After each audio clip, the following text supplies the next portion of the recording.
Okay, great. Welcome, everyone. Thank you for coming tonight. And we'd like to get started by doing introductions.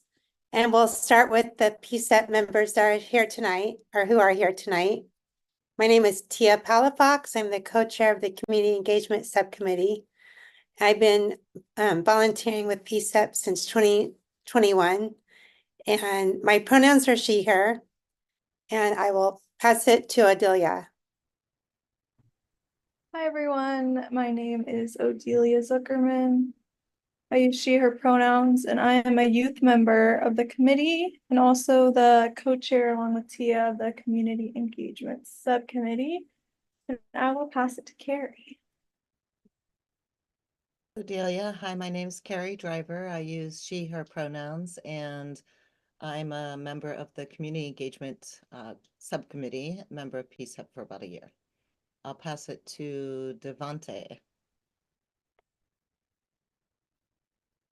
Hello, Devontae Manyweather, PCCEP member or PCCEP. I am a newer member, been on the committee for about, I want to say, a month and a half now, it feels about. Happy to be here. I don't know who to pass it to next. It's Leslie. Hi, everyone. My name is Leslie Martinez. My pronouns are she, hers, PCCEP member for almost 2 years now, and a member of the Community Engagement Subcommittee, as well as the Policy Subcommittee. So thank you. Nice. And I don't see anybody else. I think that's right. Yeah, okay, me too. So I'd like the City of Portland folks can introduce themselves. Great. Yeah, I think oh no, there are a few of us here. Yeah, so I'm Dory Grabinski, PCCEP project manager.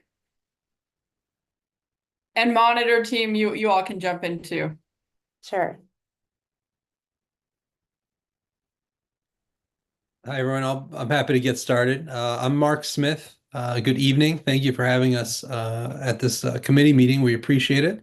I'm the lead monitor, and I had talked to Dory really briefly. Hopefully, we'll have just a couple of moments, maybe after these brief introductions, to talk a little bit more about ourselves, if that's helpful to anyone. But good evening, and it's good to see you all.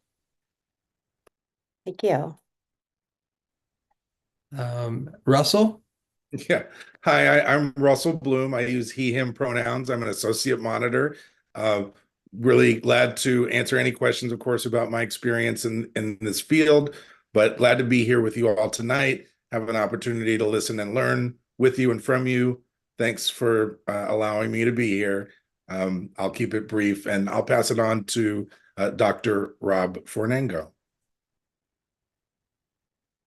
Thanks, Russell. Hi, my name's Rob Fernango. Associate monitor with the independent monitor team, and I'm happy to be here to continue the conversation we started last week. So good to be back. I'll pass it over to Antoinette. Greetings all, Antoinette Edwards with the monitoring team, and it's great to be here. Thank you.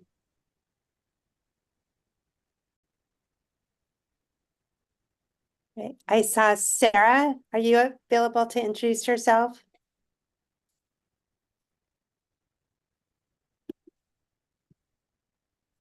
Yeah, Sarah Ames.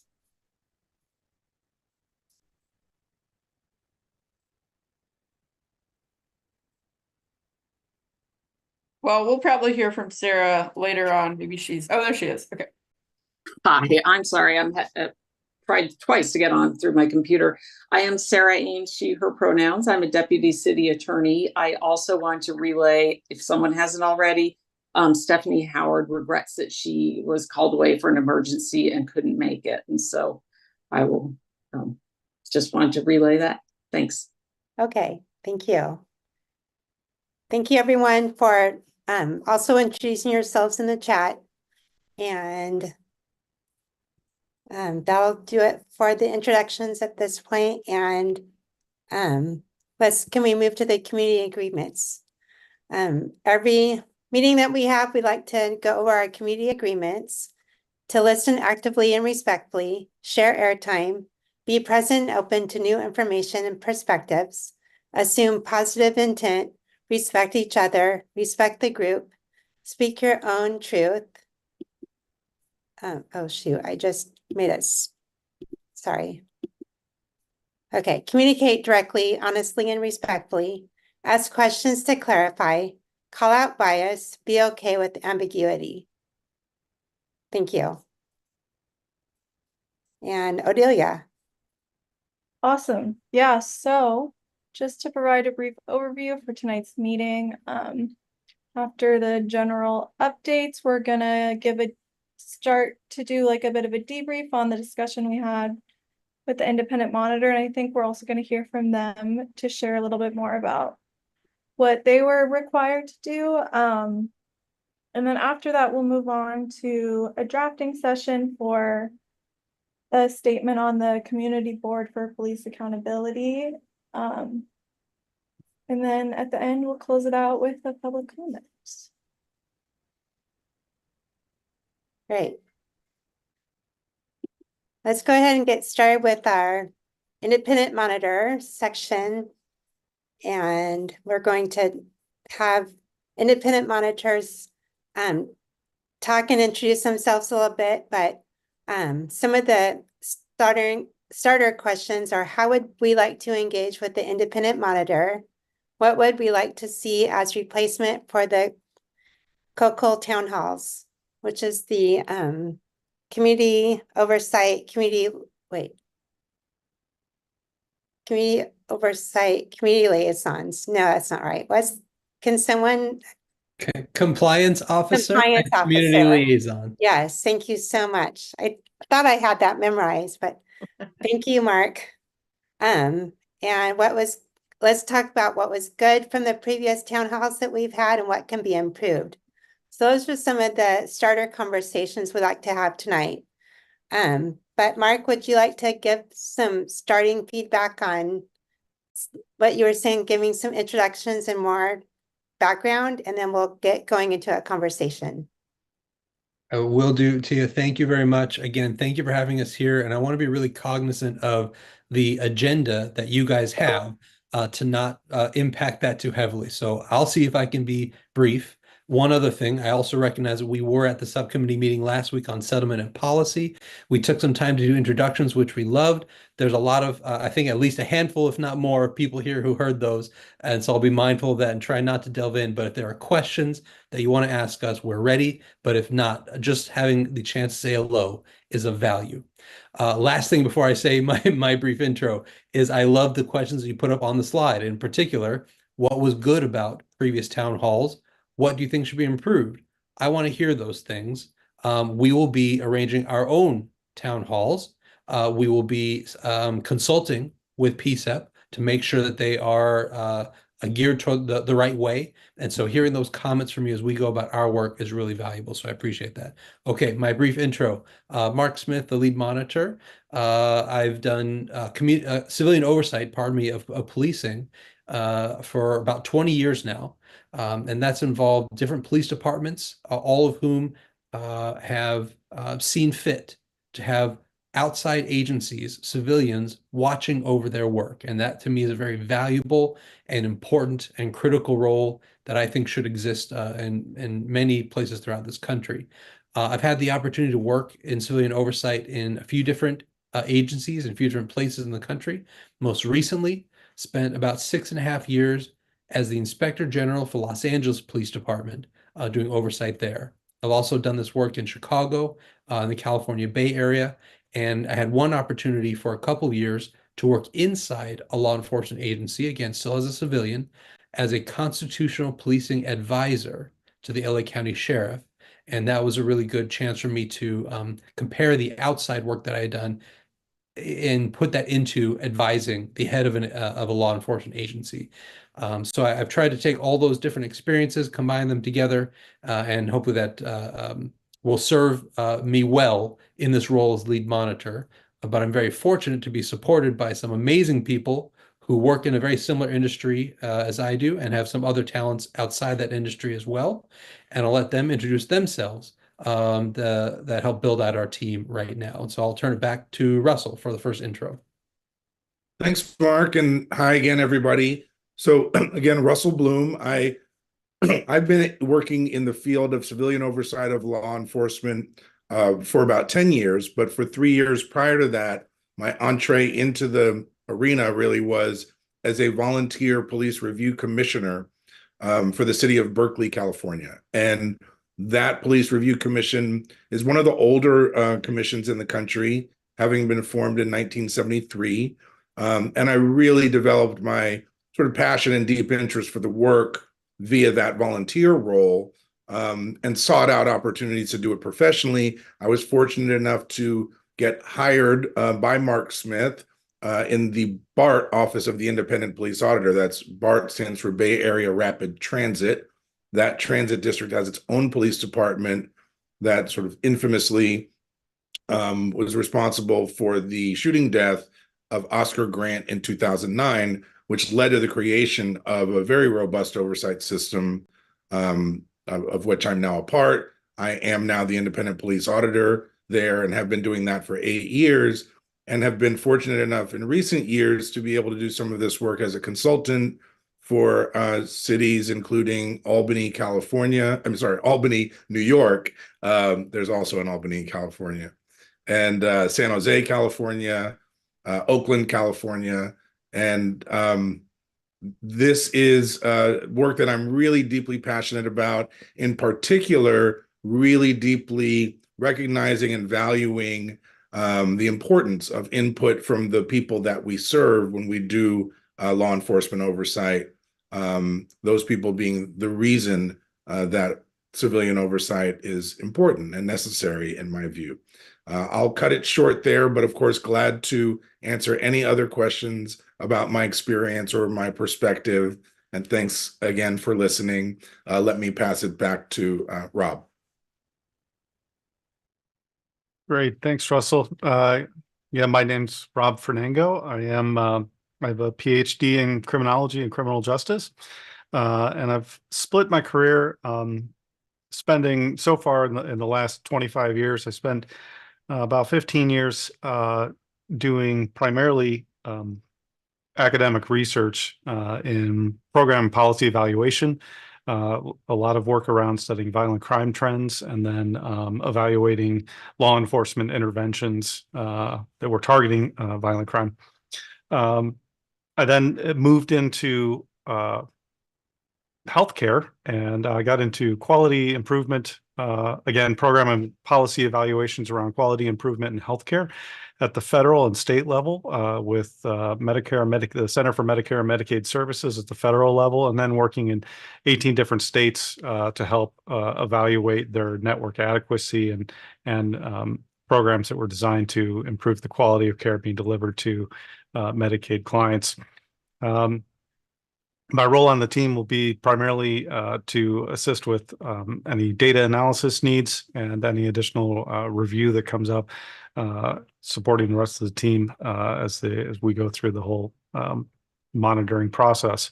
So I'll keep it short there. Thank you again for the opportunity to join you, and I'll pass it over to Antoinette. Thank you. Antoinette Edwards. Portland's my home, and I think most of you know enough about me that if you're curious, you can call or Google, and I'm just glad to be here. Thank you.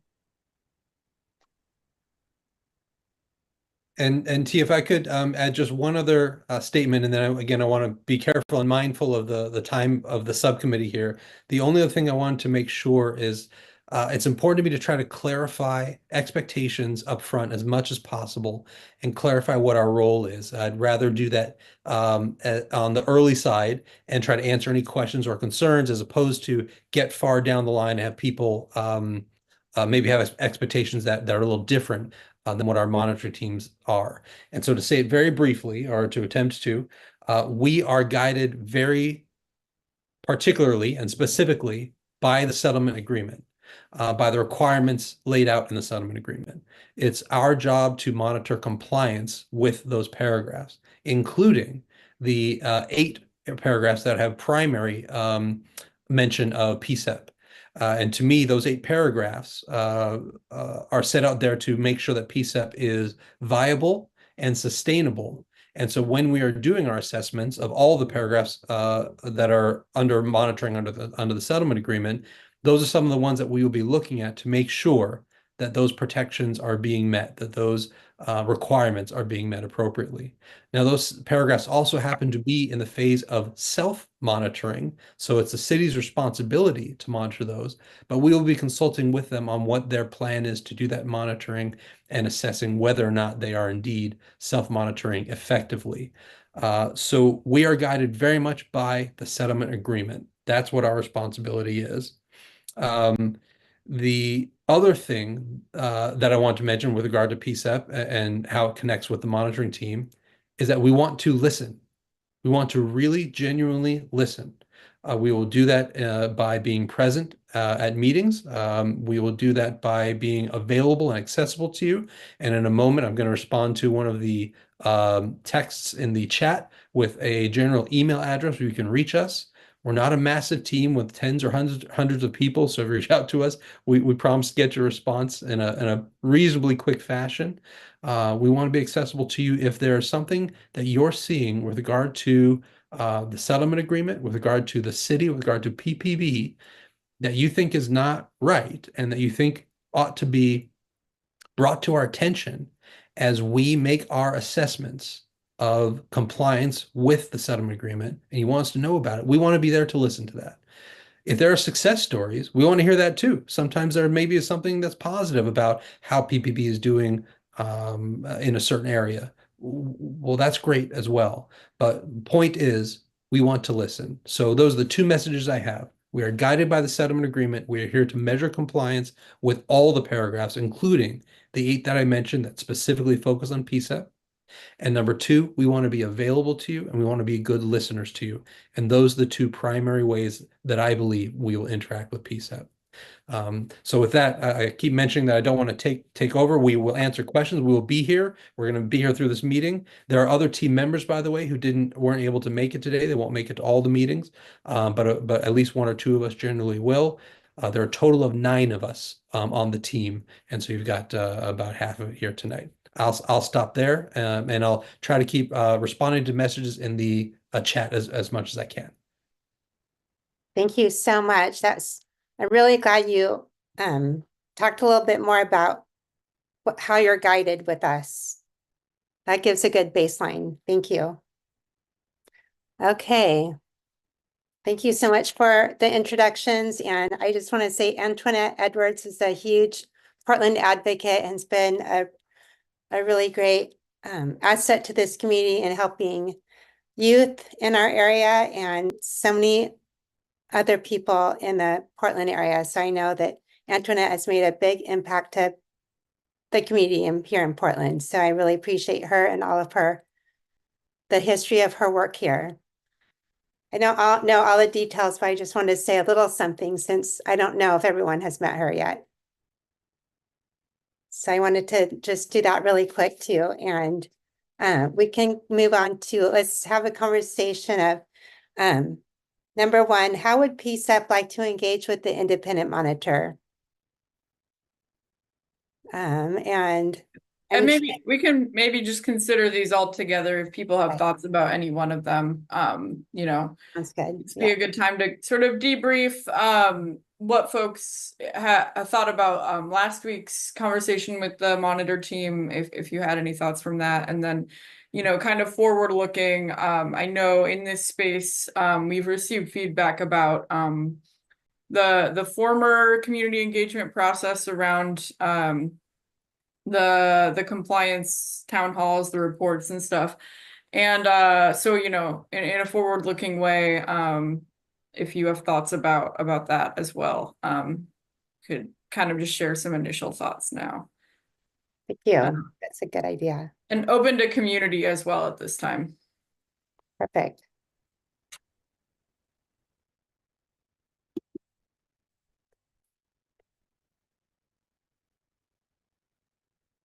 I guess I had a few thoughts. My first question would be, I'd love to hear more about the independent monitors' community engagement plans and priorities so that we can try to complement rather than redo each other's reach. And then I was thinking about what went well with the old COCO and what didn't go well. When it went well, often the people were pre-informed, and some people are very invested, but I'm hoping that in the future, before we release the reports, there's a way to inform people about what the information means, so then they can show up with their passions like organized. Those are great comments, Carrie. And I should say, so I imagine there will be questions that will come up, such as the first one Carrie raised, that the monitor team could respond to now, but we'll just hold those and kind of take inventory and, have those in mind as something to circle back to for the sake of time. Leslie? Yeah, I was wondering, if the new monitor team had a thought of how they were going to format their reports and how that was going to get communicated to the community. Because I think that's kind of a little bit of Carrie's second question, making sure the community is pre-informed and able to engage, and not just, the old reports are so, I think that, a lot of people are really busy, but the information is important. So yeah, that's more my contribution to that. That's great. Thanks, Leslie. Tia? I was thinking about how I wish that we could learn more about see more about what the remedies are for the settlement agreement, so that we can see what is actually being worked on. And I feel like I didn't really hear what all the remedies were, except when Jared was here from DOJ. So I was thinking about learning more about the remedies and how those are being improved upon and what is needed to be done for the settlement agreement. And I felt like when during the town halls, it was just giving a summary of findings and data, and it didn't seem to be very personal. It was just a lot of numbers, and it was hard to understand everything, in my opinion. Heard. Thanks, Tia. Odelia?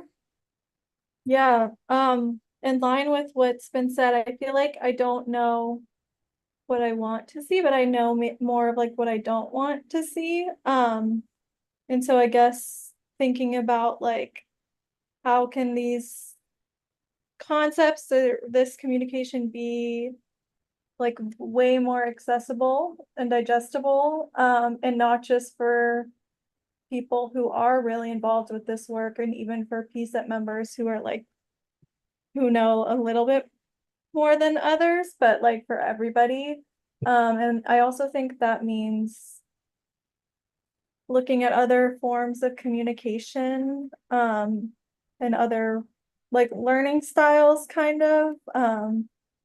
I love a color-coded situation like green, yellow, red in compliance part.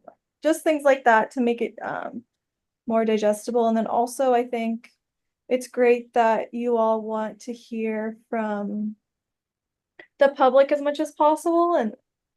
But I guess the question I would have, and again, we can talk about this later, is like how can the public be ensured that what they're sharing is really being listened to and heard, and like will fall into this process, rather than it just being like, oh yeah, that's an important anecdote and it's not reflected in these numbers, so we're going to go with this. So just like really ensuring that those community voices will not only be like seeked out, but then also something happens with that. And I know that can get lost in a lot of processes and it's hard. So yeah, those are my initial thoughts. Yeah, good stuff. Thanks, Odelia. Let's see, Barb.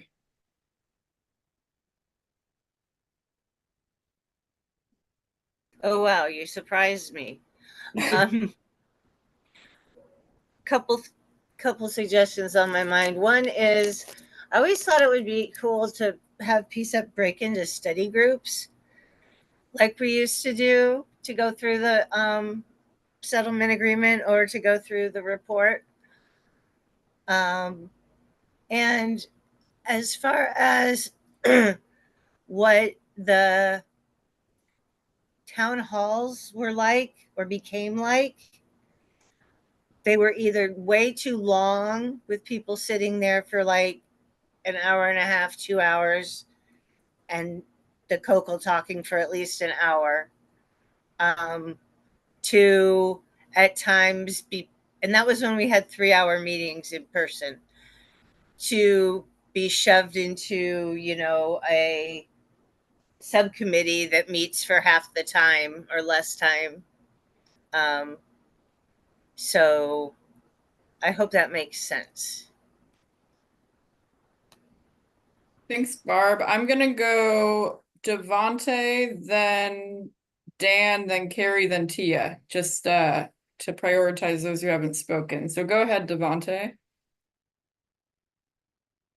Hi, everyone. So I guess my question would be more so aimed at that first piece that's on the screen of how would PCEP like to engage with the independent monitor. I know that we only have you guys for, you know, a certain duration, and that after the independent monitor is gone, that's up to us to kind of be that governing body that is, I guess, ensuring that everything remains balanced and that everything is continuing along the lines of the what's stipulated in the settlement agreement. I guess my question would be, if there would be a time when, I mean, there's not really any particular reason why I would ask that maybe the PCCEP members be able to meet with members of the independent monitor, kind of like in a smaller group, and then if the independent monitor would be able to potentially like kind of impart some of the techniques or methodologies that you guys utilize when you're, I guess, sorting through data points, what you're doing to what you're focused on when you're trying to determine whether or not a law enforcement agency is in compliance. Like, what are the things that you're looking at first as far as being able to obtain quantifiable data?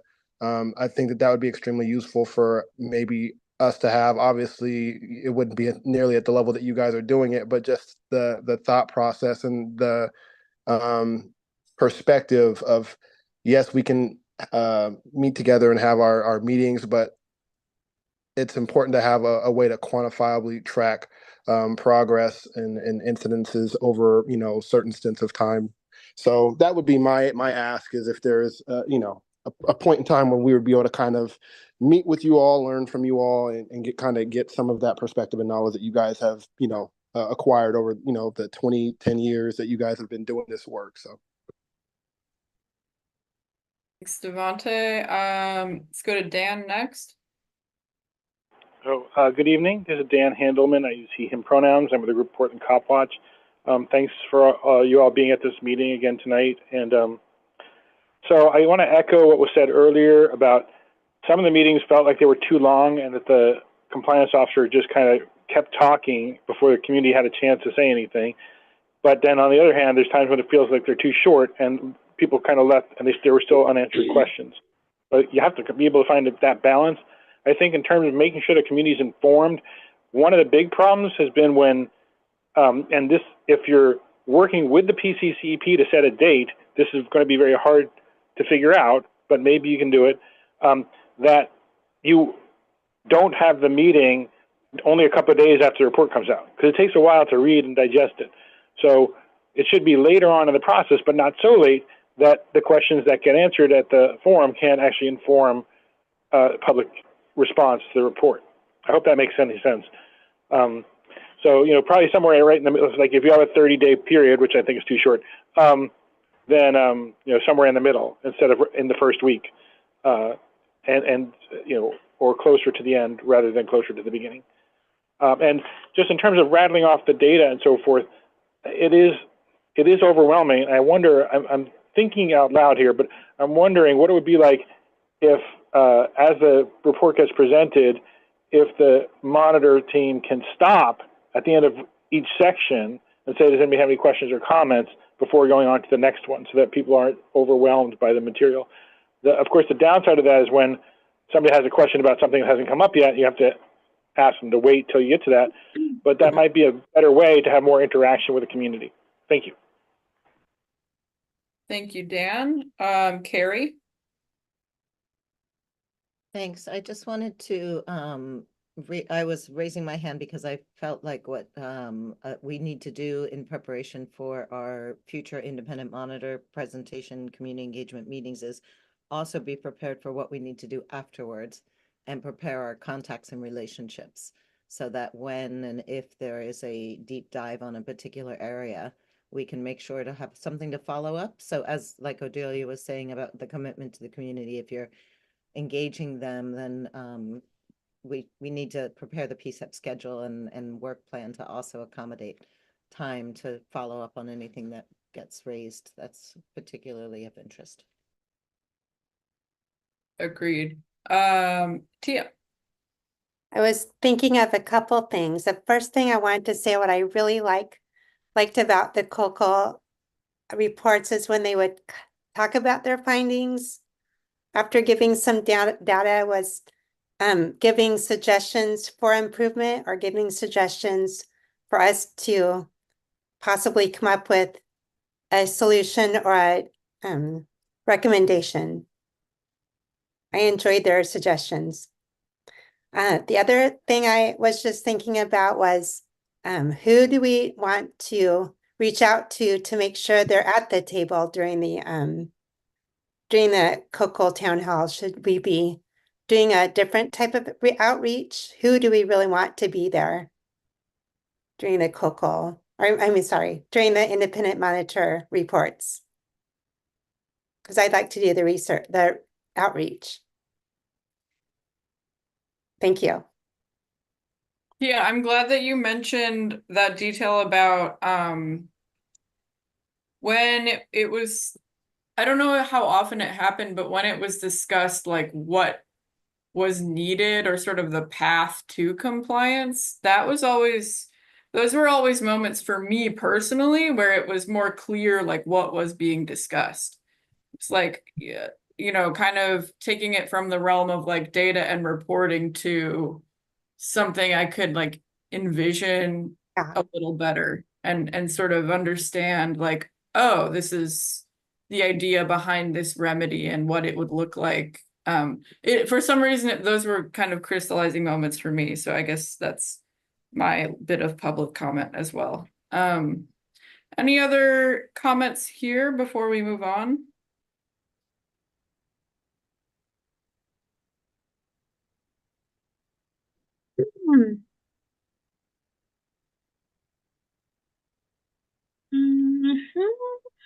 Go ahead, Leslie. Yeah, sorry. I guess I know that this is kind of evolving, but I would love to hear from the independent monitors how they kind of like the current comments, how they're responding to them, and maybe, where they see some alignment or where they see something different. I also really appreciated the question about what outreach they would be doing, so that we are not recreating the wheel and duplicating efforts where we don't need to.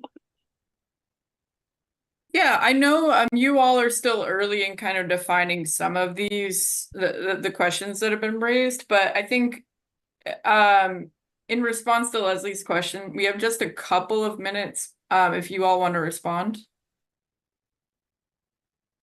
Sure. Thank you all. I'll try to give it a start and see if my colleagues have anything to add. So a lot of great questions. I did put it in the chat that I appreciated. I meant that genuinely. It's really helpful to hear the positives and negatives that you've seen in the past. Things are a little bit different, as I think folks on the committee are aware from what the COCO had done. They're different in terms of timing of reports. As we move to semi-annual reports, that's what the independent monitoring team is responsible for. There are some differences in the town halls as well. To my understanding, I think hopefully I'm correct about this, and please feel free to tell me if not, that PCEP really was kind of the host, I think, previously of the town hall meetings. That is not, to my knowledge, how the current settlement agreement is written. Rather, it's our responsibility to hold these town halls, which we take quite seriously. and to make sure that we are consulting with PCEP in making sure that those are at the right types of locations, at the right types of times, so that they can be as open as possible, as we reasonably can be, to hearing multiple voices. And so we take all those responsibilities seriously.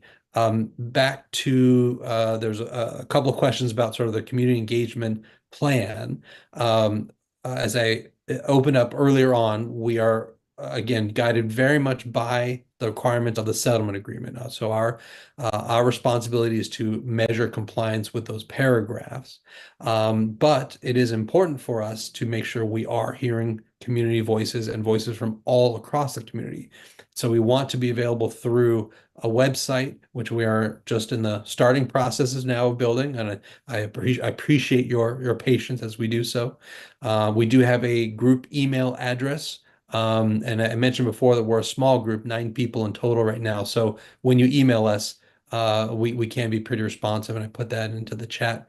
We want to be available via social media, and we want to be available not just to PCEP, but just for one example, by being present at the meetings, and sort of being able to respond or answer questions there, or take questions, whatever it might be.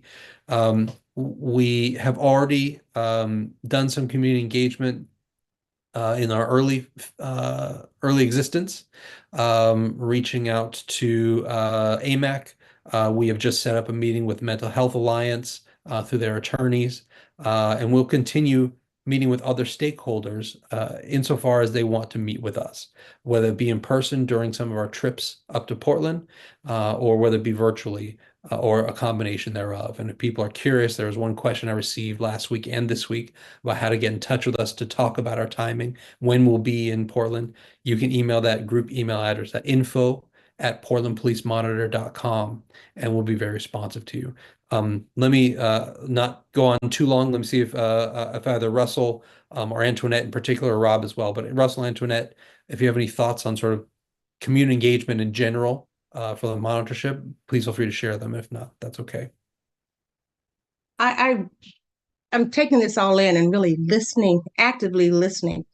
And Adelia and I think others, something that resonated with me.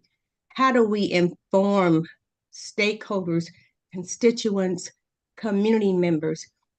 And what's really important in informing in a respectful, educated manner, and I kind of rely on the popular education model, and they say ordinary people. And I remember something way back from grade school, and it's way back.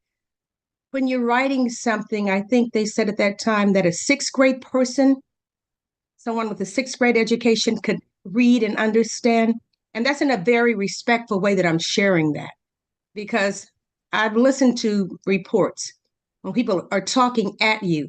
I don't even know what to ask because I don't understand what you said. So I can't ask any questions. And again, you can check the box that we had that meeting. So I'm really committed to informing public, everyone, in a way that they can understand, that they can really digest. And if there's a group to ask, to break it into groups, what do you mean by that? So I have some concerns about the monitoring. So I think I just want to early on say that's my commitment, our commitment, in a way that people can understand in an interesting manner, that folks can be engaged. But I'm just really taking notes, and it's early on, but I hear you.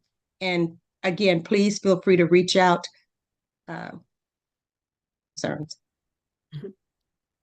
Thank you, Antoinette and Mark. And I just want to add that, in the work I do now in the Bay Area, the transit district, whose police department I oversee, runs in 5 counties and dozens of cities. And one of the main takeaways from that in the 10 years I've been there is that we cannot consider community as a monolith. We can't try to anticipate what people's feedback will be or what needs are. We just have to come into this with our ears as open as possible. I think it's really important to sort of highlight the comment about different learning styles and trying to make sure that we are giving opportunities for any and everyone who's impacted by policing in Portland to learn about what we're doing and also informed process, and it has to be a two-way street, but we have to learn from the experts. And just as we don't all know everything, but what we can do is be resourceful. If I needed to have data analyzed, I wouldn't do it. I would ask Dr. Rob to do it. And that's because he's an expert. You all are experts around this concept of community engagement and around policing in Portland. We would absolutely need to learn from you about what has been effective, what's been ineffective, the experiences that we're hearing about from specific sort of meeting takeaways and what worked and what didn't. This is the information that's helpful for us in planning successful events where we are able to absorb information from every corner, every nook and cranny of Portland. And your input will be invaluable, and it certainly won't be the only input that we need and will seek out. And that's generally an approach to doing the work. Not very specific, I know, but really conceptual. And I want you to hear that that's an important way of doing this work, in my opinion, in our opinion. And I just wanted to piggyback on what Russell and Antoinette have been saying as well, in terms of some of the comments that y'all had referring to the way the COCO would present information, and we're talking about how they would like talk at you, or maybe the reports were not as entirely clear as you wanted them to be. I know that a number of us, Dr. Sedula, myself, and some others have had experience working with human-centered design. That's actually something that I've had quite a bit of experience with, and that I try to incorporate into any report that I work on in any project, because especially if it's a public-facing report, because like Antoinette was saying, you need to make sure that you're delivering a message at the right level for the people that are going to be reviewing it. And if you're not a technical audience, then it shouldn't be technical language in there. I think I saw a few people that made the comment, yes, plain language, please. And I'm a big proponent of that. I mean, it needs to be translatable for the public. There will be technical portions, of course, where we would probably have to include those as a requirement of the analysis and what we have to do for the settlement agreement. But it is definitely not falling on deaf ears that there has to be a component there in any reporting that is digestible and clear for the public, just to have it in plain language and make sense of it in a way that is actionable. So that's a commitment that I definitely hold and will bring to this work.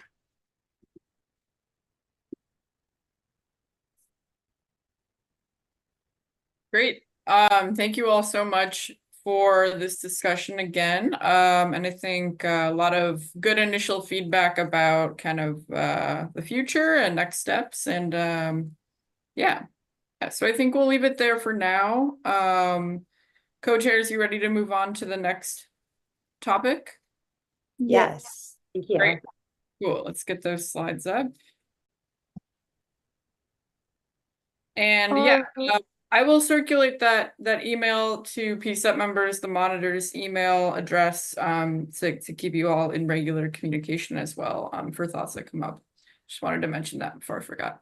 Okay, Odelia, take it away. Yeah, all right. So now we're going to move on to discussing a statement on the community board for police accountability. Before diving into that, I think we're going to just reiterate, like, what is the board? Where did it come from? Because the process is really confusing. And might as well just go over it again. So in 2020, Portland voters approved a measure to create a new independent system for police accountability and administrative discipline. The system is separate from matters of criminal discipline. The ballot measure authorized a commission of community members to develop the details of the future CBPA. This group became known as the Police Accountability Commission, or PAC. The PAC worked from 2021 to 2023 to develop a code package proposal about how the CBPA should operate. The PAC dissolved in 2023 after submitting their proposed code to City Council. Since the fall of 2023, the code has been revised and reviewed by City Council and DOJ. The former PAC and other community members have expressed feedback about the extent and nature of changes made by the city in this time frame.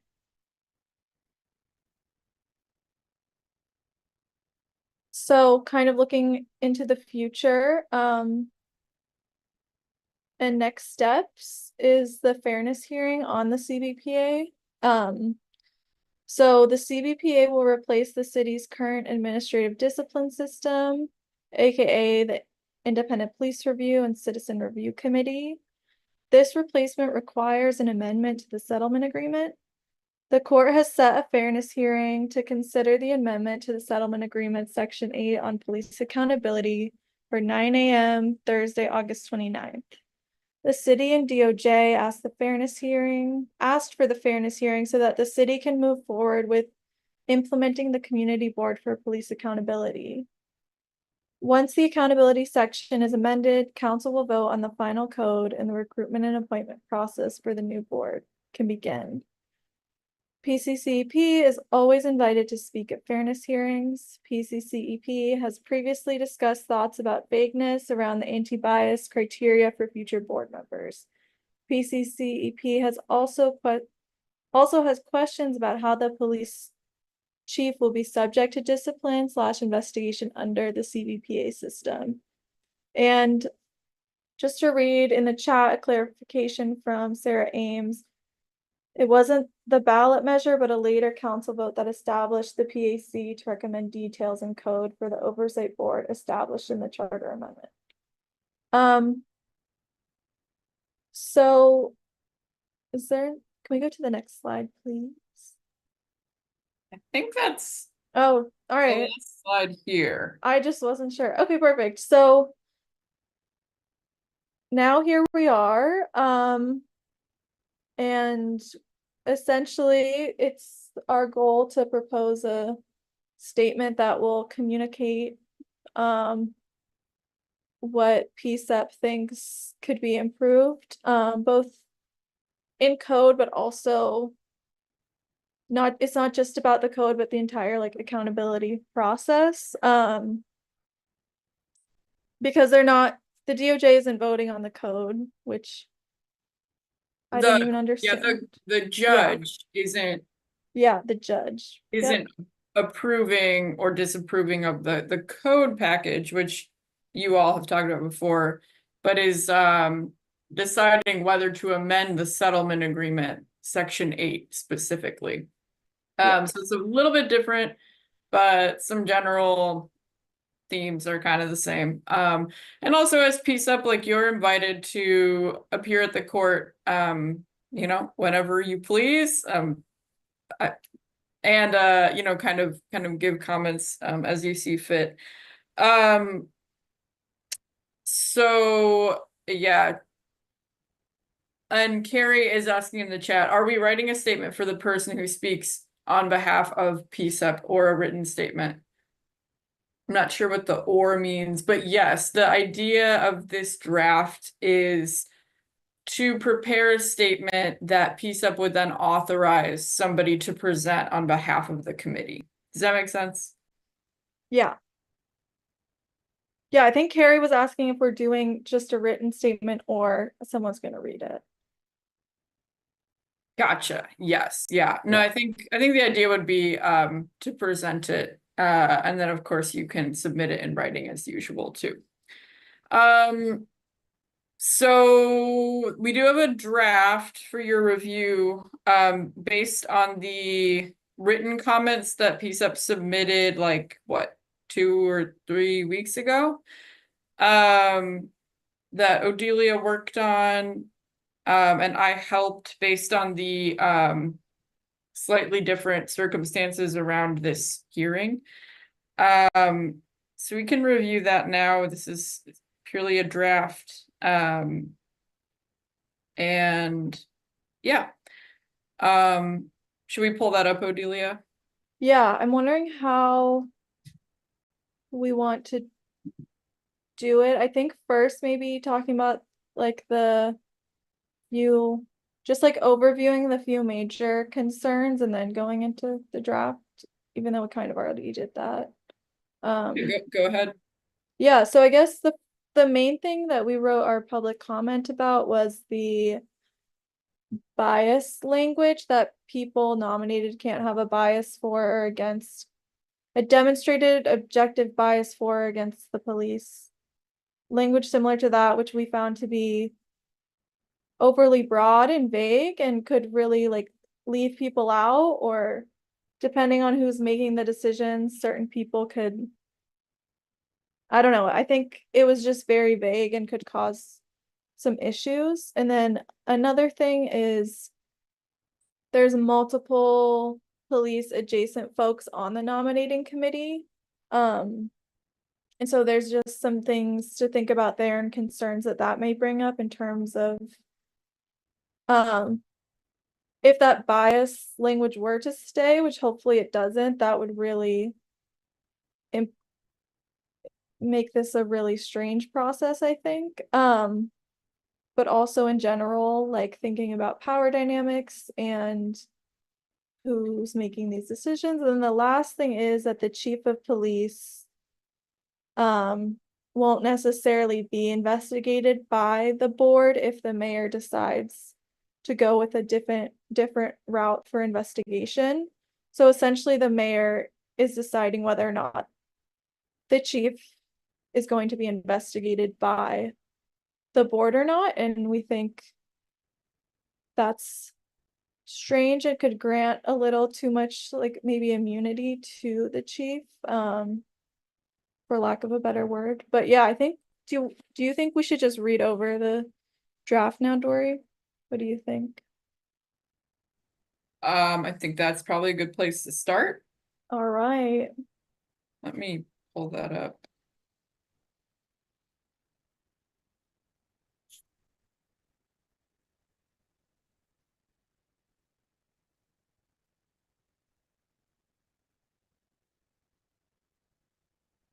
Can you all see my screen? Yeah. Okay. Should we do a read through? Can you make it any bigger? Yeah, I should be able to. Thank you. I am so glad I'm not the only senior citizen that asked for that. I was waiting and hoping so. Thank you. Is this a little better? It is. Okay. I'm gonna go ahead and read through this, and then we can kind of hear from PCEP members' initial thoughts. All right. Judge Simon, on behalf of PCEP, we thank you for the opportunity to present today. Every step the city takes towards adopting the Community Board for Police Accountability is a step towards upholding the values ingrained in this settlement agreement. PCEP is excited about the promise of a system with increased independence, transparency, and responsibility to impacted communities. We would first like to recognize the work of the former Police Accountability Commission in developing the code package proposed last fall. As a fellow community board working on policing issues, PCEP knows better than most how tremendous of an undertaking this project was for the PAC. PCEP also understands that the city has an obligation to stand up an oversight system that is functional and legally defensible.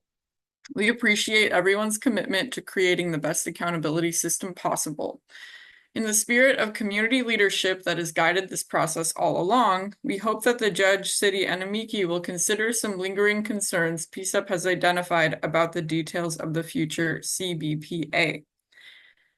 In the revisions to Section 8 being considered today, it is outlined that, quote, City Council shall have authority to remove a member of the CBPA for cause, including objective demonstration of bias for or against the police. This criteria is reflected in the CBPA code language as well, and is a sharpening of the anti-bias criteria as previously written in Section 8 for CRC members, which stated that members must be, quote, representative of the many and diverse communities in Portland who are neutral, unbiased, and capable of making objective decisions. As fellow community board members, this rewrite strikes us as significant. Whereas the former language refers to the general capabilities of objective decision-making and encompasses any form of bias, the new language does not mention neutrality or objectivity and limits displays of bias only for or against police. The new language also suggests that bias can be objectively identified, yet does not provide any guidance as to how it will be assessed. We want to be very clear that we wholeheartedly support a board that is neutral, capable of objective decision-making, and is not impacted by individual bias. These provisions already exist in the CBPA code, which PCCEP takes no issue with. However, in reference to the specific language about bias for or against police, we are concerned that the criteria as written is both an impossible standard to uphold when seating a board of 21 members and is problematically vague. Once again, speaking from our experience as a community board that works on policing, we know there is no such thing as an objective demonstration of bias for or against police. In a recent public forum about the CBPA code, a PCCEP member asked how bias would be identified in discipline cases heard by the CBPA. The city attorney at the meeting responded to community attendees by saying, "How do we know when someone is doing that? It's not an easy thing to determine. If there's bias for police, you all, I imagine, are going to tell us. And if there's bias against police, then the union's going to bring it up." This response illustrates that objectivity is an unrealistic premise when it comes to identifying bias, and the associations of a given person or group play a significant and, in this case, alarming role when it comes to subjective assessments of their judgment. The city has defended the inclusion of the anti-bias language as necessary in order for the CBPA's discipline decisions to be upheld in court. However, PCCEP believes that the vague standards create a huge legal liability for the city, and further would make it impossible to seat a 21-person board. In line with this concern of bias is the makeup of the nominating committee for the CBPA. Under section 35B.020, quote, "The nominating committee should be comprised of 2 CBPA representatives, 1 community member from each council district as designated by the council members of that district, 1 representative designated by chief of police, 1 representative from the PPA, and 1 representative from Portland Police Commanding Officers Association. Given the desire for objectivity and fairness in decision-making, the operations of the nominating committee must be set up to ensure this. As it currently stands, and speaking from experience as a community board, this committee would be unable to nominate members successfully given the 3 police-related positions. Lastly, PCCEP has also heard numerous concerns about the lack of accountability for the chief of police. While we know this gets into details of the code, we think it's crucial to bring up here. Section 8 exists to hold police accountable, and we fear that the chief's possible exemption from that process undermines the very nature of police accountability in Portland. The CBPA code states that when there is an allegation of misconduct against the chief of police, the OCPA shall investigate the allegation and report its findings to the mayor, unless the mayor opts for another entity to perform the investigation. It's unclear why the mayor may be exempt from this process, in which the city deems to be the method for reviewing police misconduct. It follows that any investigation into the chief should belong to the objective entity that is the CBPA, like the code package promises. To reiterate, we as a committee believe in the purpose of this board, but we want it to be as successful as possible in its duty of accountability. We think the above references to bias, nominating committee, and the chief's potential lack of due process are essential to overcome before this board can operate effectively. Yeah. Okay. Yeah, I just definitely threw random words in there, so it needs. we get the point. All right. So PCCEP members, initial thoughts, things you want me to scroll back to, etc. Questions?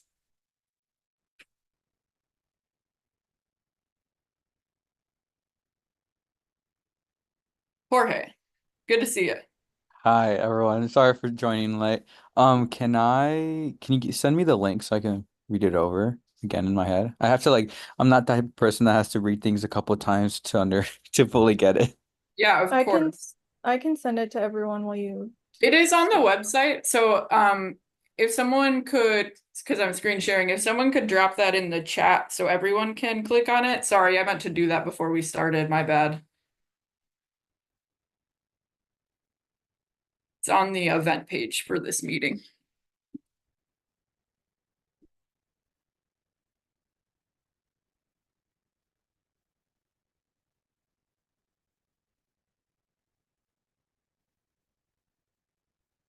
Any other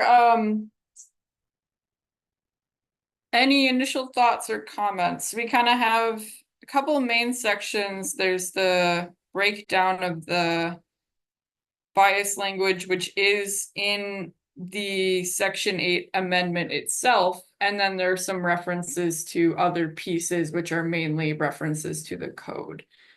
Go ahead, Dr. Allen. Can you hear me? Mm-hmm. All right. I'm not going to mess with the camera. Every keystroke is an opportunity for mischief. I was going to suggest that each person, maybe everybody present, maybe only PCEP members, talk about at least one thing that they had, let's call it heartache over in the previous year. And this letter definitely acknowledges what some people would have said if each person said something. A few people would have said some of the things in this letter. I didn't make the suggestion until I read what you just read out loud. But now I want to actually make that suggestion because I think there might be more.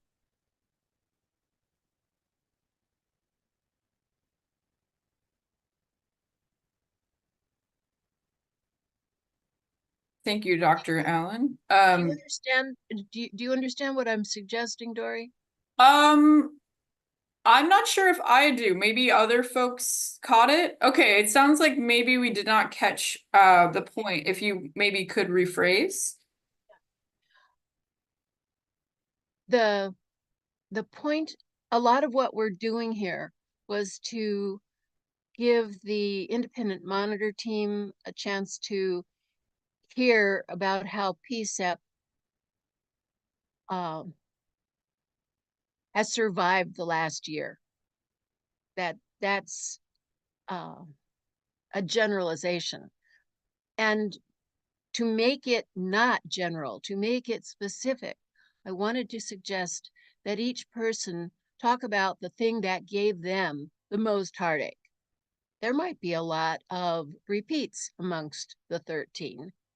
But then again, I bet that there are people amongst the 13 who have more complaints that didn't actually make their way into this letter because this letter had a certain topic and a certain kind of set of limits in order to be functional. I see. I think maybe because we did such a hard pivot from topic 1 to topic 2 in this meeting. This letter is really talking about something completely separate from the discussion with the independent monitor. This is really getting the ball rolling with PCEP's comments about the future community board for police accountability. So totally separate from like the experience of being on PCEP and the independent monitor conversation. But I appreciate those thoughts, Dr. Allen. Carrie? Can we look at the paragraph that has the makeup of the board, of the nominating committee?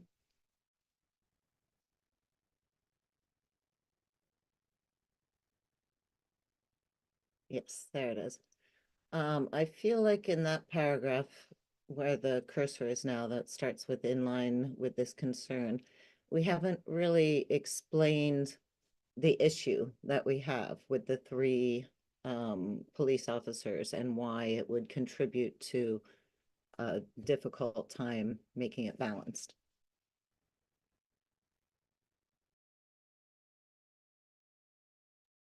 Yeah, I agree. I think we can do more digging into like the why here. I think it was just rushed, but totally. Oh, and by the way, I think it's a great letter. Overall, it's really terrific. That was, if I tried to dissect something, that would be something I felt like was. I agree with you, Carrie. I think that point would need to be developed more, because currently, as stated, it kind of just names the makeup. And Sarah did note in the chat, one position has been added to that nominating committee.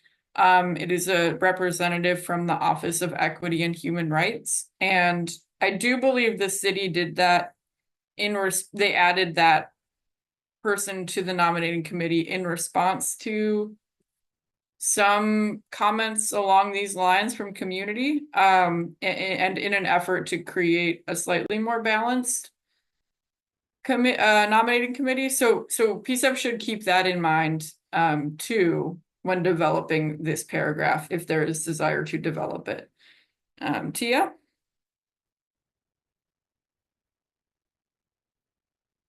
You're muted, Tia. Muted. Okay, thank you. I was just wanting to look back at Dan's comment in the chat, mayor exempt or chief exempt. And I know we're looking at that paragraph, right? When he wrote that, is it saying that we're allowing them to be exempt, or we're working on not having that? Oh, I just wrote that wrong. I see it now. It's unclear why the mayor may be exempt, but that should say chief of police. That Okay. was just a mistype, but I can fix it. So yes, we want, of course, the mayor and chief to be accountable as all of the staff and officers, but I just didn't know what he meant there. Like, are we saying, yeah, so if we can clarify his comment and look at that paragraph. Thank you. Yeah, good catch, Tia and Dan. So I guess a group of PCCEP members did work on these concepts via email in a rush to kind of fire off some public comment a few weeks ago, but this is the first time that PCCEP is reviewing these concepts really even in a public meeting, much less kind of the wording of the document. So I guess maybe it also would be good to kind of check in on the concepts themselves. I know at least 6 or 7, maybe more PCCEP members signed that letter. So there does seem to be general support for a lot of the ideas here, but don't feel limited to kind of the finessing and wording of the document at all. I think we can also weigh in on sort of any questions or thoughts about the ideas expressed here if you haven't had a chance to kind of marinate on these things like other members have. Just wanted to mention that as well.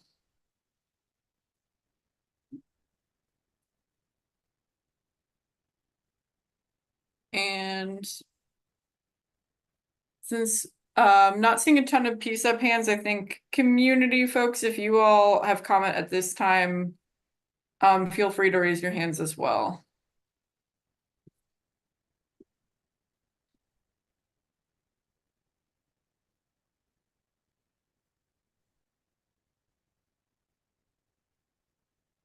Go ahead, Dan.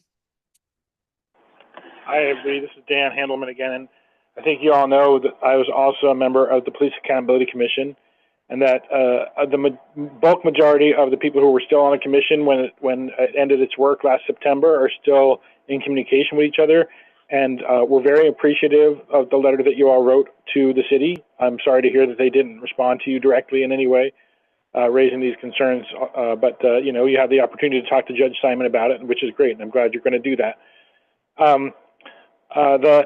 The bias, the anti-bias language is in the existing settlement agreement, and applied to the people who are on the police review board. And I know it's very confusing because the DOJ itself referred to our oversight system as Byzantine in their initial findings about the problems with the city that led to the settlement agreement.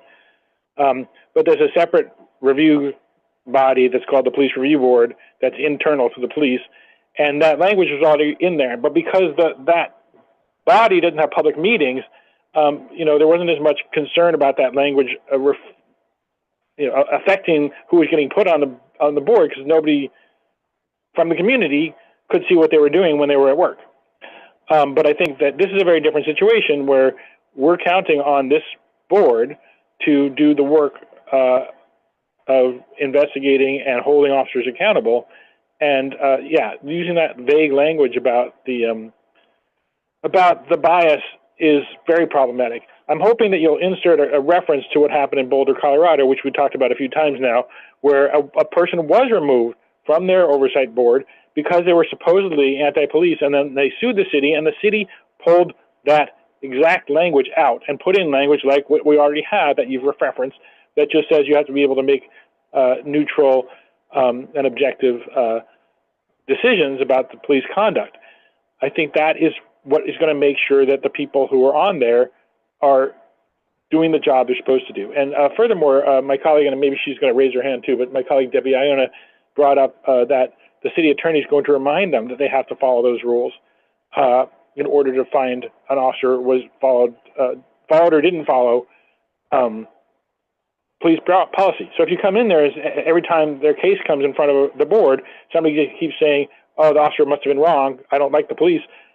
That can't exist alongside the other descriptions that are already in there, which is what you said very well. But I think maybe it can be a little bit more clear and firm that you don't need this language, and that okay. So then I'm glad you did understand the issue I brought up about the mayor not being exempt. It would be the chief that would be exempt, and just again, you might want to reference for the benefit of the judge that the charter says that this board will have jurisdiction over every officer and their supervisors, and the chief is certainly a supervisor of every officer. And it's very strange that the city has interpreted the charter, the new charter amendment that gives the mayor the ability to hire and fire the chief, as overriding the board's ability to investigate the chief. I completely disagree with that decision, and I think that's kind of underlying a lot of this issue. So I also just want to add one more thing, and I know I've been talking for a while, but as we were talking about this with former PAC members, that I realized for the first time, having read the amendments to Section 8 a few times, that the opening paragraph, it's not numbered, the opening paragraph of Section 8 talks about the DOJ having the authority to review any kind of proposed policy that the new CBPA comes up with, and presumably tell them, we don't agree with that and you can't implement that. Now, you all know how long it takes for you to come up with policy recommendations and vote on them. So imagine that the charter says nobody's going to interfere with the board, but the charter says nobody in the city infrastructure is going to interfere with the board and its independence. It doesn't say anything about the United States government. So I'm not sure if the monitor knows enough to be able to weigh in on this, but it does seem kind of strange that there's a 30-day period where the board has to present their ideas for policies to the community. The community can make feedback, and then the DOJ could sit on it for months and months and months before they can implement it. I don't think that's a good policy, and I think it's something we're going to bring up with the judge for sure. Thank you.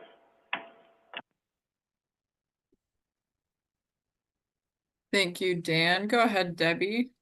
Thank you, Dory. I'm Debbie Iona. I was also on the Police Accountability Commission, as Mr. Handelman mentioned. And I kind of back up what Dan said about the ability of people who have a point of view to also then look at a policy and apply it to a situation in a very reasoned way and come up with a conclusion that's defensible. I mean, I have attended CRC meetings for many years now and watched them struggle with interpreting the policies, regardless of their personal point of view about the police. They're cautioned that they have to apply the policy in a reasonable way, and I would say they do it. I don't know how often CRC recommendations have been overturned later on in arbitration, but we never heard of any. So I think it's possible to have a point of view and still apply policies in a reasonable way.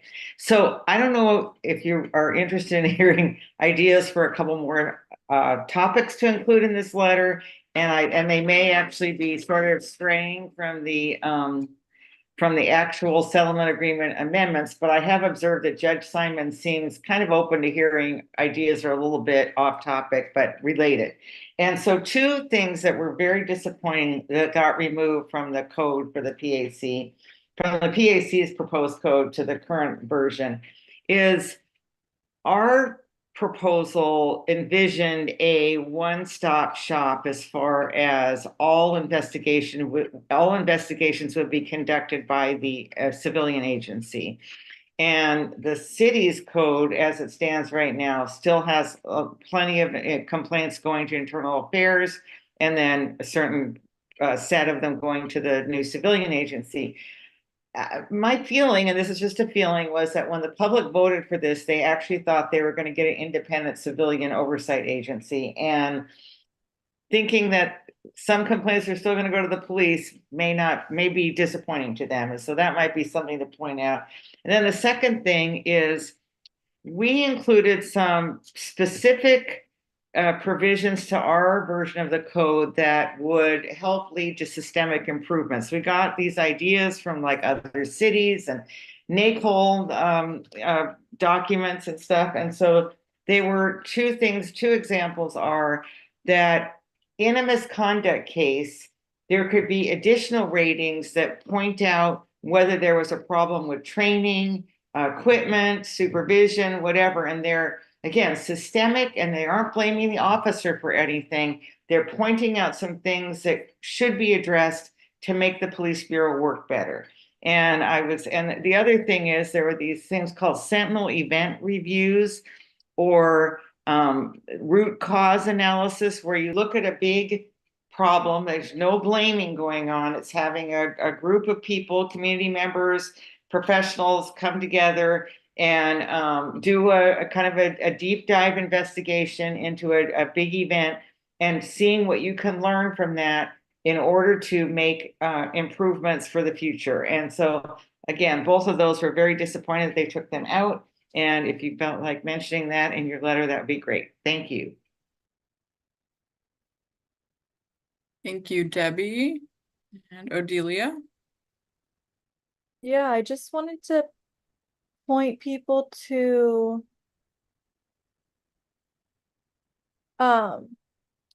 like how the chief of police is exempt in the code. I put it in the chat, but basically under the definition section of the code, it's only meant to cover, or this board is only meant to cover what they call covered employees. And as you see in the chat, a covered employee is a sworn employee and supervisors thereof within PPB.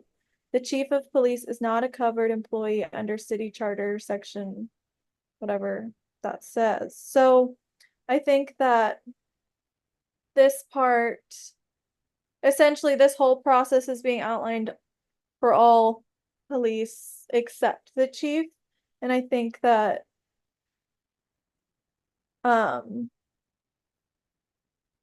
like the chief has the most power and is a supervisor in all of these different ways. And so it makes sense that the police would be investigated by the board. Even though the mayor has hiring and firing power over the chief of police, which is what makes this position distinct. I guess I don't see why that doesn't mean the board can always investigate and determine things from that, or if maybe there's issues with who can hire and fire the chief. I don't know. There's a lot to that and it's really complicated, but yeah. And Yeah. Sarah, oh, Yeah, yeah. let's hear from Sarah. Yeah, yeah.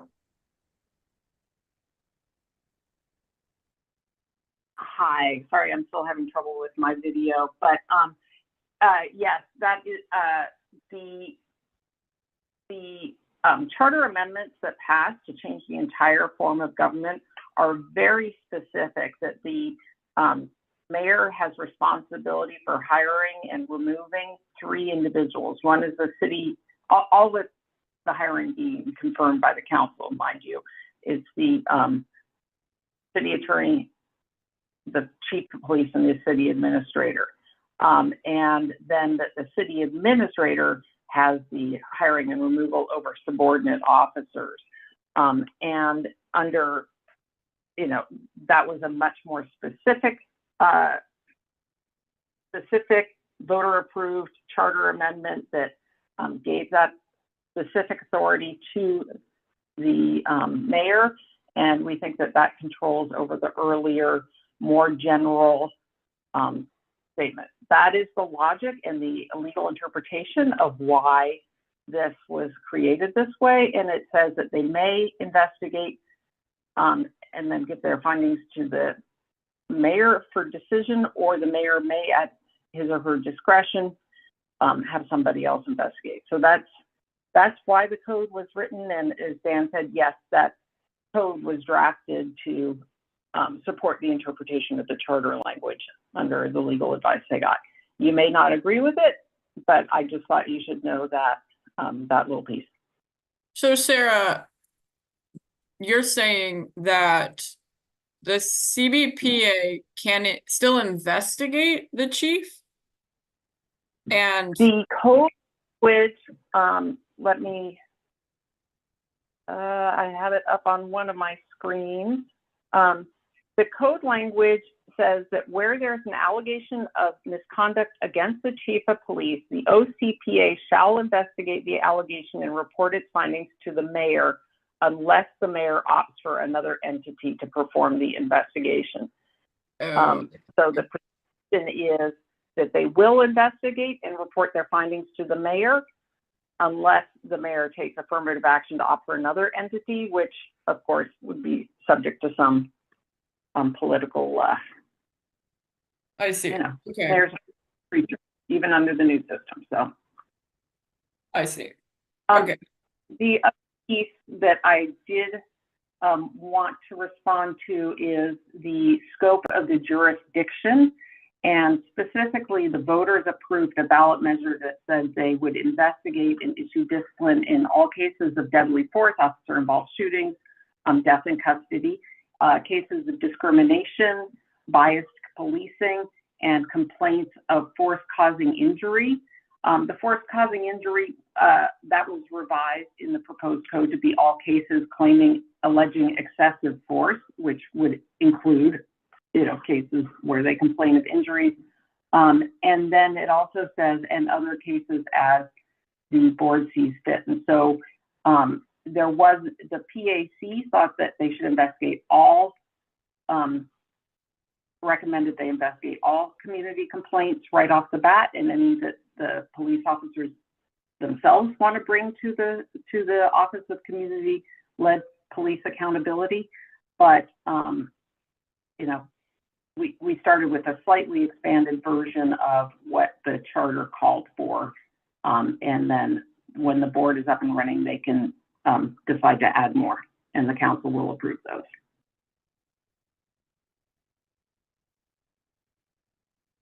Thanks, Sarah. So I guess for my interpretation of all of this, the board, I guess, can't fire the chief, but it still makes sense that the board could investigate the chief, because that's not hiring or firing power. So I think there's still room for that to be moved potentially and changed, but also yeah, I'm really curious what all PCEP members think about like these three issues and how to approach them if there's stuff. I mean, the language is definitely needing work, and that doesn't have to be like the focus of this, but just how you all are feeling about it and like the three different points. Would love to hear your thoughts.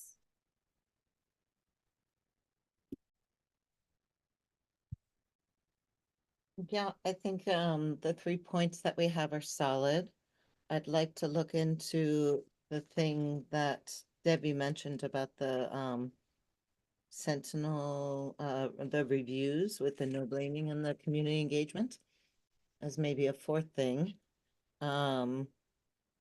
I think the chief thing's interesting. I'm wondering about the charter that says the hiring and firing of the 3 city officials. Will that change as the government changes now that we have a different relationship with the mayor and the city in the future?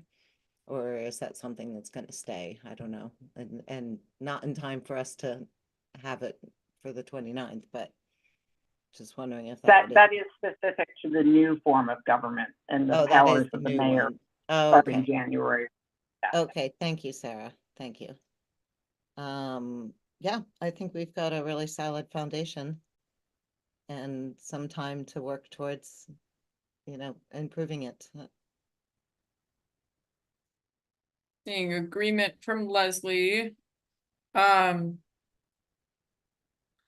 Yeah, okay. So I'm not hearing any dissent about the things currently covered. And again, I think including some folks who aren't here tonight, there was some there were some members who worked on these ideas prior as well. So okay. Anything else we should touch base on with regards to this letter? I think there's just some offline work to do for sure. Yeah, I think just offline work and like establishing a timeline for when we want feedback from everyone in order to have like another draft and then another feedback, just so it's not rushed last minute. But that can also be done offline, so just thinking ahead. Barb? Thanks, Dory. I'm just wondering. Oh, never mind. Sorry. Okay, Leslie? Yeah, I was just wondering, what is the timeline that we're working with? And because I know that we have to get it in front of a full committee meeting to vote on it, if I'm not mistaken. Because of PCCEP's public meetings law situation, you can decide to do that offline as well. Okay. So there's not a lot of pressure there, since we're working with the deadline of the, let's say the 28th, 29th, but we try to submit it the day before to the court ideally. So I imagine that might be what you end up doing here. Yeah. Okay, thank you. I remember, Dory. Go ahead, Barb. Thanks. My question, and it's probably more for Sarah. I'm just curious about what to expect from the court, and I'm wondering if the judge has the ability to like redline or cross out some of the stuff in the proposal that that the city has. I'm not saying that well, but I think it's understandable.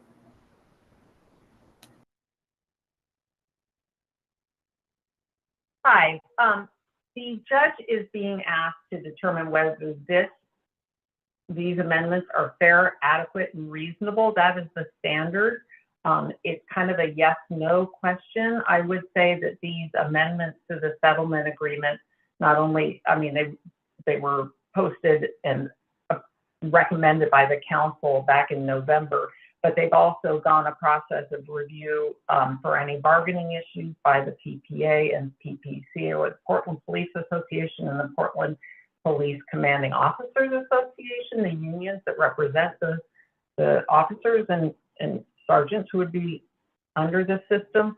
And they have also been reviewed and approved by the Department of Justice. So I don't think there's a lot of room for amending those on the fly at the hearing. It's more of a yes/no decision. So that's that feeling. I also I wanted to respond to a couple other quick points. Somebody suggested that there might be delay in the review of the new oversight board's policies and procedures by the DOJ. And I checked the settlement agreement, and right now it provides that the monitor and the Department of Justice review all relevant PPB policies. They have a set timeline for that, 21 days they have to get their feedback. And then there's, a process for moving forward with that if the city disagrees. I think that it is entirely possible that the new board could get the same kind of turnaround, although it's not written into the settlement agreement on their policies and rules, because I believe that both the monitor and the DOJ do not want to hold up the implementation of this at long last. Finally, I do want to mention, in connection with Debbie Iona's proposed discussion, under the charter language, the board shall have the authority to make policy and directive recommendations to the Police Bureau and City Council. And then the Portland Police Bureau shall consider and accept or reject all policy or directive recommendations made by the board. If the Police Bureau rejects the policy or directive, then at the request of the board, the City Council has to consider and vote. So they have a real authority to weigh in on policies and directives. And if there are, if they do decide to, review certain events, or if some things come out of their review of individual investigations, they can pursue that and propose policies and directives. So I think that's a really strong, powerful, a powerful power. Okay, that does make sense, but that is a really important responsibility of the new board. So just that's directly from the charter language. Thanks, Sarah. Dan? Hi, I'm trying to present this calmly, but the fact was just presented to you that the DOJ amendments were presented to City Council in November. If you go through the transcript of the City Council meeting, you will find very few, if any, references at all to the Section 8 settlement agreement amendments. Everybody was talking about what was in the city code. The settlement agreement amendments weren't even presented to City Council by the City Attorney's Office. So it's very disingenuous to say how long these have been out there. The revised version that came back from the city and the DOJ only came back at the very end of June, a couple of weeks before the forum on July 15th. And I really want to say about Judge Simon's role in this, that if you've watched him over the years, that when he finds that he's hearing stuff from the community that is troubling to him, he'll ask the city and the DOJ what they think about that. Now, they don't have to do anything necessarily because they're the parties in the case and they've agreed to it. But if he hears enough from the community, he's going to make it pretty clear that he doesn't want to think that this is fair, adequate, and reasonable if he agrees about the bias issue, for instance. So I wouldn't be discouraged by the yes-no way that this is being presented to you. I would go forward and say what needs to be said. because otherwise we won't be able to make any change. And certainly there are changes that can be made in the code, but not if they're embedded in the settlement agreement, because then the city's going to say, oh, we have to do this because it says it in the settlement agreement. So this is a really important hearing where if we can get some of these specific items changed, then we won't have a fight in front of us, in front of City Council for the next few years until the DOJ goes away. So I want to point out one other thing that you didn't talk about either in your letter or nobody's brought up yet this evening, that another requirement that's carried over from the Police Review Board is that these members of the new board have to go on a ride-along, and they added that they also have to go to Citizens Academy, where you have to, go to the city, the Police Training Academy building and fire off a fake firearm and stuff. There are people who will not want to do that, but they'd be very, very good members of the oversight system. And we've been suggesting ideas about how you could find other training to do where they don't have to go to those things, but the language is what it is. And again, if the DOJ agreement is going to be guiding the City Council, then that language staying in there as it is going to be problematic for having a good oversight board. Thank you. Thanks, Dan. And I just want to say, I want to give PCCEP some credit, because I think they absolutely are kind of doing what you suggested, Dan, which is kind of speaking on some of these issues of concern at this hearing, despite maybe well, yeah, I mean that's exactly what they're doing. Yeah. Sarah, did you have another comment, or is your hand just still up? No further comments. I'm sorry.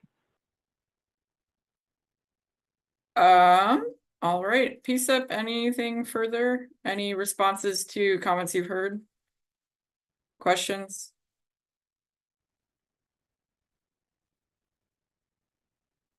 Anyone have thoughts about next steps?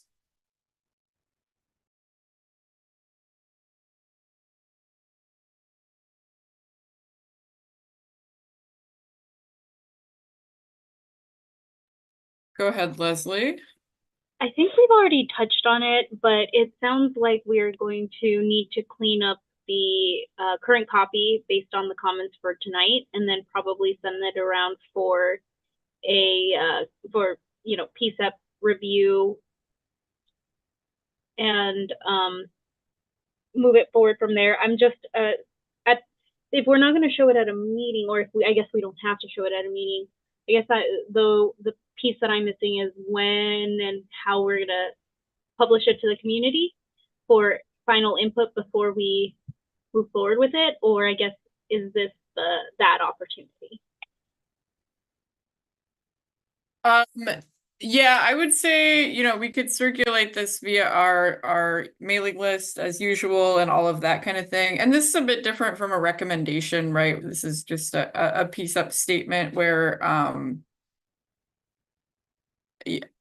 think, yeah, it is a bit different. So this is PCCEP speaking as PCCEP, right? And of course, the soliciting community feedback about where you are with the issue is important as ever, but yeah, just a little bit of a different document. So I think the idea would be to just circulate it via the mailing list if there isn't another opportunity to look at it in a meeting. Good point. Thank you for that. Sarah, is your hand up again? Can't tell with you. Yeah, I'm sorry. Can you hear me now? Yes. I just wanted to say that if the judge does approve the settlement agreement amendments, then the City Council has 21 days within which to adopt the code. They're hoping to do that they're trying to get this, keep this process moving, and that would be in September, and that could be another opportunity. It's not, as provided, the judge clearly expects PCCEP to make statements at the hearing, but you could also provide some testimony at the City Council if that was your interest, whether in writing or as individuals or as a group. Thanks, Sarah. Odelia? Yeah, just thinking of what Leslie was saying and like timing, I think. We need to submit the comments. Dan said he has a comment that other people have to submit it by the 26th, but can PCEP still submit our comments the day before? Or is That has been our experience, but it does not hurt to submit them earlier. okay, so if we want to aim for submitting them the 26th, we definitely want to have the vote done before that. And that only gives us like 11 days to vote by the 15th. So I think just communicating with members now that we need to do that vote by email eventually, just so people can be logged into their email on that day, essentially, and just coming up, like maybe we say we want to vote by the 25th or something like that. I'm just throwing that out there, but I think picking a day ahead of time will be helpful for next steps. Yeah, yeah, we can figure that part out offline, for sure. But yeah, that's a good point, Odelia. Leslie? Oh, I think I accidentally put it up again. No worries. Tia?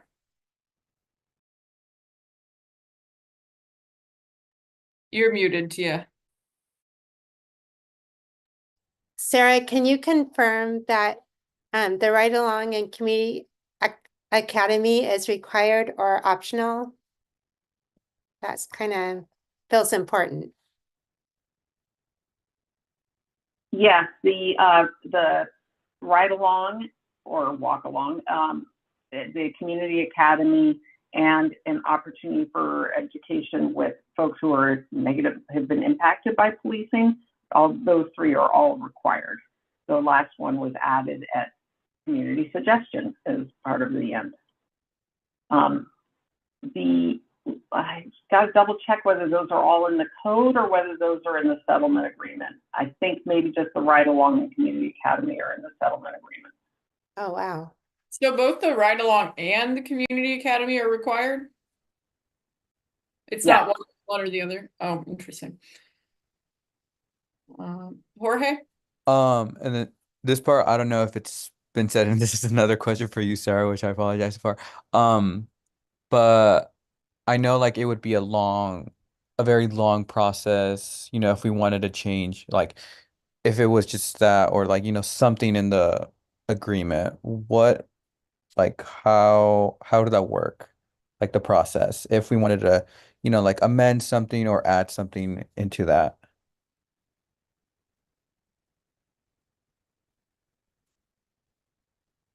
The amendments to the settlement agreement go through an involved process that involves Dan's posting the paragraph. Oh no, that's the amendment. That's the ride along in community academy. Amending the settlement agreement takes a motion to the court. It takes a fairness hearing. It takes approval. There's a lot of negotiating with the DOJ and the city, and then the intervener is the PPA, so the NICI weigh in. It's kind of quite a process to amend the settlement agreement. It takes a while. I would say, and maybe what you're getting at, Jorge, really PCEP's role in this, and any community member or community group or any sort of, I think the idea is you have the opportunity to appear in court and speak to the judge and speak to all of the stakeholders who are involved in this process and express what you would like to see or issues you've identified, etc. And then it becomes their responsibility, in particular, the judge, to assess whether, those concerns have merit or, are things that they want to pursue and could eventually, for example, take the form of an amendment to the settlement or some other kind of change in all of the, layers upon layers of bureaucracy in this process. So I think, for PCEP, it's just thinking about like, what can you identify as sort of those footholds that maybe are things that can and should be changed, and then the process part is less of a burden on you to figure out like how that stuff works in this scenario.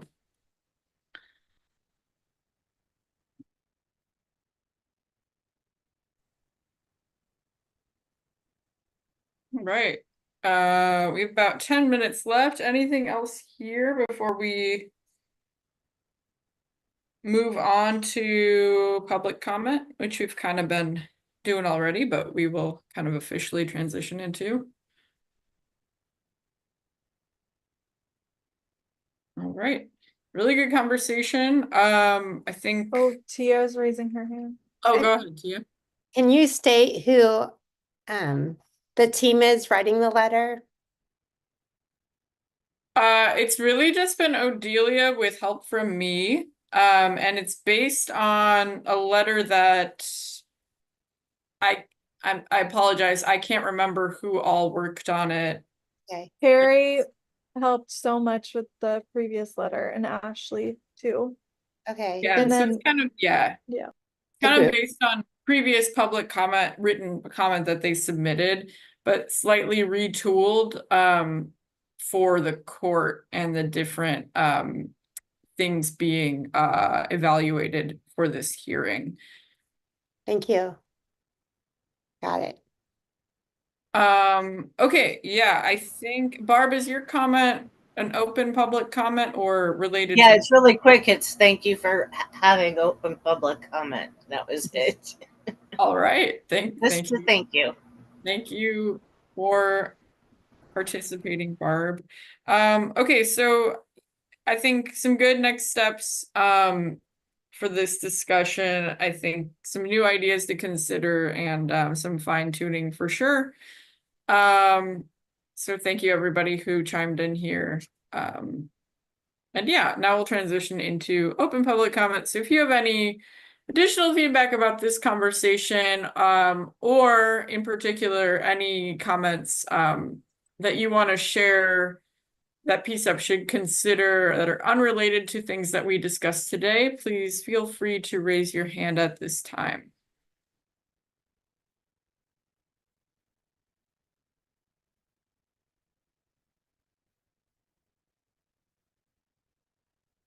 Go ahead, Mr. Barnett. Good evening. I just have just a couple of quick comments.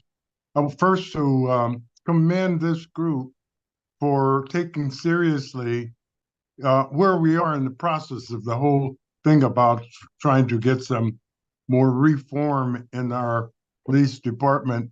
It's been a long slog, a long, hard job, and highlighted by tonight itself, which was a very complex and dense agenda in terms of dealing with a lot of things that, a lot of citizens would consider, oh, that's just boring, oh, it's just, bureaucratic, but it has to be done. It has to be done. And so I just commend the people in the committee who are here and committed to following through. And I hope the monitoring people who are here take note of that there is real commitment to try to really achieve justice in Portland as it relates to police performance and so forth.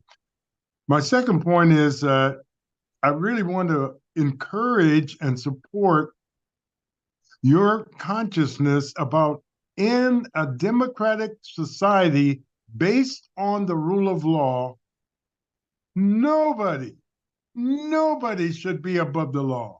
In fact, we have a former president who has been under indictment, who has been found guilty in a court of justice.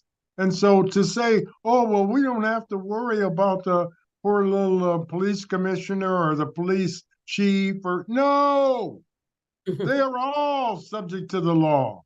And if they done wrong, they got to come to account. Now, it's true, as Dan pointed out, that the way our rules are set up is that the mayor can accept this group investigating a police chief unless he decides that he wants an alternative measure. But it doesn't mean that you don't have the right to investigate wrongdoing by the police chief.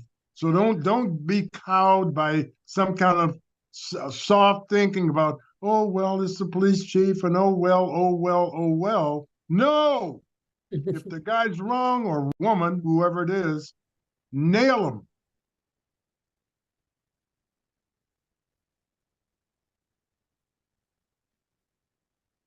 Thank you, Mr. Barnett, as always, and thank you for being here. Any other public comments, last thoughts? Oh, go ahead, Dan. Well, I know y'all have a full committee meeting next week, so I'll repeat this there, but we're working on the new issue of the Cop Watch newsletter, which will include references to your meetings and this the upcoming hearing. We're going to press long before the court hearing, so if you look back at our previous issues, if you look up information for those of you who weren't around about Chief Larry O'Day, this thing about investigating the chief is not an academic debate. The chief of police was squirrel hunting in Eastern Oregon with his friends some years ago, and accidentally shot one of them in the back with his hunting rifle, and told the police the person did it to himself, the police in Eastern Oregon. And it took a while for the mechanics inside Portland to start investigating this. They did not inform the independent police review. So the city code was changed that it was required for any kind of activity like that to be reported immediately to independent police review. And they have the ability to investigate anybody of the rank of captain or above. And they did that investigation, and including an investigation of the cover-up of what happened, which involved many of the assistant chiefs, well, one of whom happens to be the chief of police now. So it is really, really important not to cede the ability to investigate a chief to the mayor. And as I wrote in the chat, I think it would be good to just propose they automatically do an investigation, and they hand if the discipline is going to be termination, they have to hand that over to the mayor. That's consistent with the new amendments. That I would agree with the city attorney about. But everything else, the investigation and the proposal of discipline and any kind of discipline below termination should be up to the board. Thank you. Sarah? I just wanted to say that in that case, negligent discharge of a firearm outside of a PPV training event is definitely part of the new oversight systems jurisdiction to investigate under the code, but the proposed code. The one thing I raised my hand to say is I mentioned that after this court hearing, we're hoping to move quickly to having the council approve so that then we can start recruiting and appointing members to this new board, because those members of the new board will then be hiring a director. The director will be hiring the investigator. So there's a number of steps that have to happen to get this board fully up and running. So the next step after the council vote would be recruitment of members. And so I would really hope that all of you out there think about who might be a good member, whether it's you or somebody you know, or how you can spread the word once this is posted. We will definitely make sure it gets out to PCCEP, but we really would like to have a solid recruitment and outreach to get some great applicants in for consideration.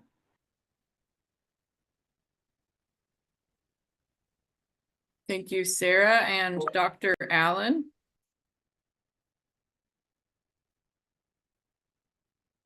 I didn't understand, but maybe you're telling me it's my turn. Mhm. Okay, so I was a part of the Sexual Minorities Roundtable when the incident that Dan Handelman spoke about happened. We had a female assistant chief, the assistant chief at that point in charge of investigations. It was the highest assistant chief below the chief. The assistant chiefs are ranked, and if the chief has to be out of town in order of rank, they fill in. So we came to our meeting and she had been fired the day before. She was fired for not turning in, I think his name is Bob Day, over the gunshot incident. The rule at that point was that every assistant chief that didn't turn them in was going to be fired. And in order for her to protect her retirement, she got a job within the system in the Liquor Control Board. But it's very arbitrary. I mean, she wasn't one of the in guys. The fact that Bob Day is back in charge at all was astounding to me.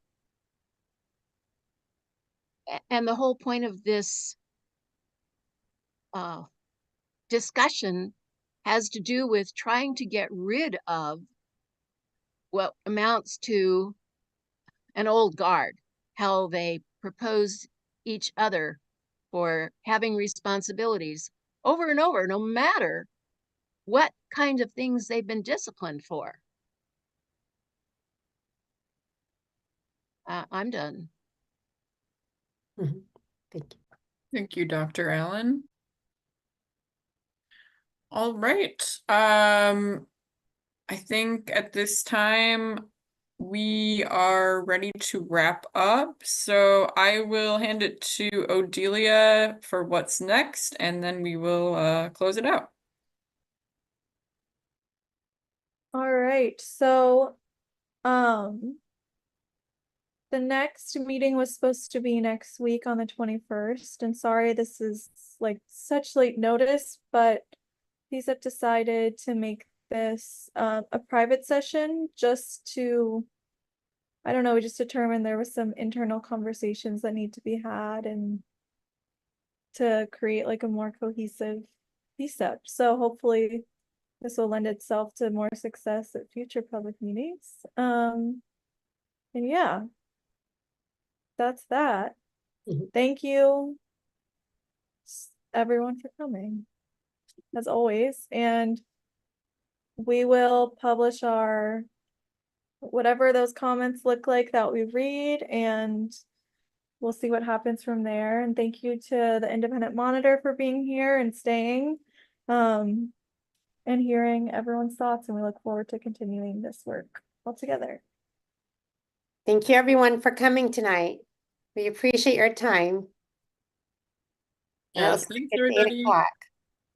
Yeah, perfect timing. Thank you, everybody. We'll see, I'm sure, many of you at the hearing on the 29th. So take care until then.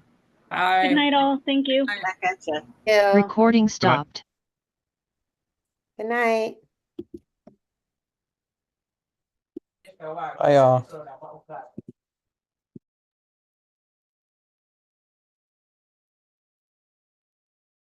Good night.